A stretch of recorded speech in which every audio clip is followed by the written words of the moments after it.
Hello everyone, welcome to my YouTube channel. This is Jay Singh. आज की video में हम डिटेल में बात करेंगे कि यह बैलेंस डाइट क्या होती है। So coming straight to the topic, what is balance diet? ये संतुलित आहार क्या होता है? तो simply a diet is said to be a balance diet if it provide required quantity and quality of macro and micronutrient on a daily basis. अगर मैं इसको और आसान से आसान भाषा में आपको समझाना चाहूं तो वह आहार एक संतुलित आहार होता है जो सही मात्रा और सही गुणवत्ता वाले मैक्रो और माइक्रोन्यूट्रिएंट को रोजाना हमारे शरीर के अंदर पहुंचाता है। जैसे कि हम अपने पिछले वीडियो में सीख चुके हैं कि मैक्रोन्यूट्रिएंट और माइक्रोन्यूट्रिएंट क्या होता है। सिंपली यहाँ पर मैक्रोन्यूट्रिएंट जो हमको लार्ज अमाउंट में चाहिए, बड़े अमाउंट में चाहिए, जैसे कि प्रोटीन हो गया, कार्बोहाइड्रेट हो गया और फैट हो गया। वहीं जो माइक्रोन्यूट्रिएंट होता है जिनको हमारी बॉडी के लिए कम मात्रा में चाहिए, जैसे मिनरल्स हो गए, विटामिन हो गया। सो वह खाना जिसके अंदर हमको सही मात्रा में मैक्रोन्यूट्रिएंट और माइक्रोन्यूट्रिएंट मिल जाते हैं, जिससे हमारा शरीर बड़े आराम से काम करता है, फंक्शन करता है, उस आहार को हम संतुलित आहार, बैलेंस डाइट बोलते हैं। आई होप आपको ये अच्छे से समझ में आ गया होगा। बड़ा आसान सा चीज है। अगर ये कंपोनेंट ऑफ फूड जिनको हम न्यूट्रिएंट्स बोलते हैं, अगर ये सही मात्रा में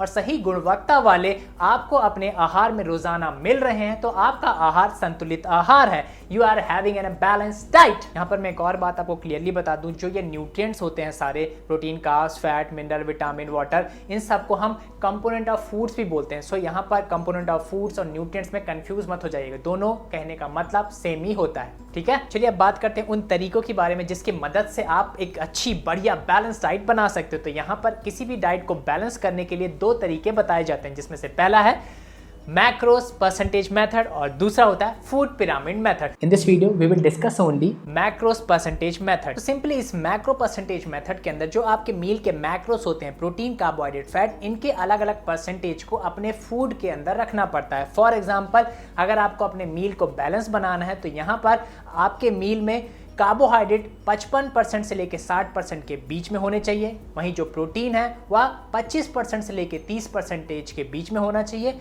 और तीसरा जो फैट है वह 15 से 20% के बीच में होना चाहिए। अगर आप इन मैक्रोस के जो फूड आइटम है उनको अपनी थाली में इस रेशियो में रखते हैं तो आपका जो मील होता है वह एक बैलेंस्ड मील बनता है, आपकी डाइट बैलेंस होती है। फॉर एग्जाम्पल, आप अपनी एक बैलेंस डाइट प्लान करें। यहाँ पर आपको एक लंच बनाना है अपना, तो आप क्या करेंगे, एक थाली लेंगे। ठीक है, इस थाली में आप 55 से 60% कार्बोहाइड्रेट के जो फूड आइटम होते हैं उनमें से कुछ ना कुछ रख दीजिए। फॉर एग्जांपल, जैसे कि आप देख पा रहे हैं ये सारे कार्बोहाइड्रेट के फूड आइटम्स होते हैं। ठीक है, इनमें से आपने कुछ उठाया और अपनी थाली में 55 से 60% के बीच में कुछ रख दिया। ठीक है, अब आपकी मान लीजिए थाली हो गई 60% कंप्लीट, किससे?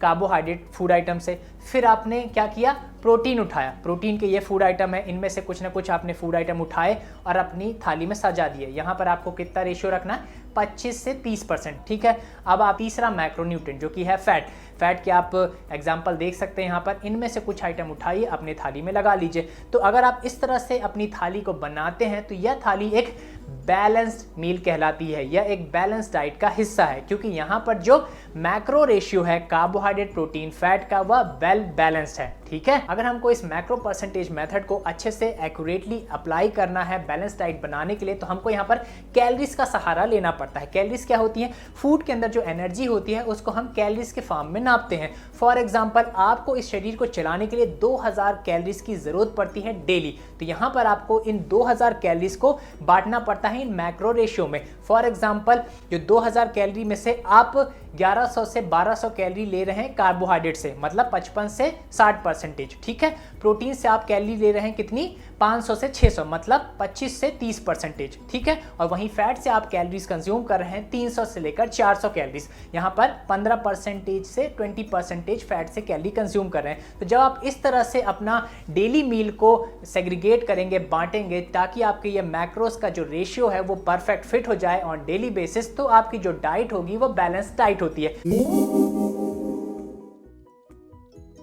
वहीं और अगर इसको आगे हम कंसीड करें तो क्या होता है, जो आपके बड़े मील हैं जैसे लंच हो गया, ब्रेकफास्ट हो गया, डिनर हो गया, अगर आप इनको भी बैलेंस करना चाहते हैं तो जो आप खाना कंज्यूम कर रहे हैं अपने लंच में, ब्रेकफास्ट में, डिनर में, उनको भी इस रेशियो में रखिए। फॉर एग्जांपल, अगर आप 500 कैलोरी का खाना कंज्यूम कर रहे हैं तो आपको जो कार्बोहाइड्रेट लेना है वो इतने कैलोरीज होने चाहिए, प्रोटीन इतनी कैलोरीज होनी चाहिए, फैट इतनी कैलोरीज होनी चाहिए। तो इस तरह से हम अपने डाइट को एक बैलेंस डाइट बनाते हैं। आई होप आपको ये कॉन्सेप्ट बड़ी अच्छी तरीके से समझ में आ गया होगा। और यहाँ पर मैं आपको एक और खास चीज़ बता दूं कि जो परसेंटेज मैंने बताए जैसे 55 से 60%, तो यहाँ पर आप ±5% भी कर सकते हैं, इतनी लिमिट चलती है। यहाँ पर आपको 15-20% ऊपर नीचे नहीं करना, लेकिन 5% प्लस माइनस कर सकते हैं, तो भी आपकी जो डाइट है वो बैलेंस डाइट ही रहेगी। ठीक है, सो आज की वीडियो में इतना ही। Thanks for watching it. अगर आपने अभी तक मेरे चैनल को सब्सक्राइब नहीं किया है तो मेरे चैनल को सब्सक्राइब कर लीजिए, बेल आइकन को हिट कर दीजिए ताकि आपको सारी नोटिफिकेशन मिलते रहे और इस तरह की क्लासिफाइड इंफॉर्मेशन आपसे कभी मिस ना हो। और यहाँ पर अगर आपको वीडियो अच्छा लगा तो मेक श्योर वीडियो पे लाइक कमेंट जरूर करें। जब भी आप लाइक कमेंट करते हैं तो आपका कुछ नहीं जाता, लेकिन मेरा मोटिवेशन बहुत बढ़ जाता है कि इसी तरह की informative information time to time मैं आप तक लाता रहूं।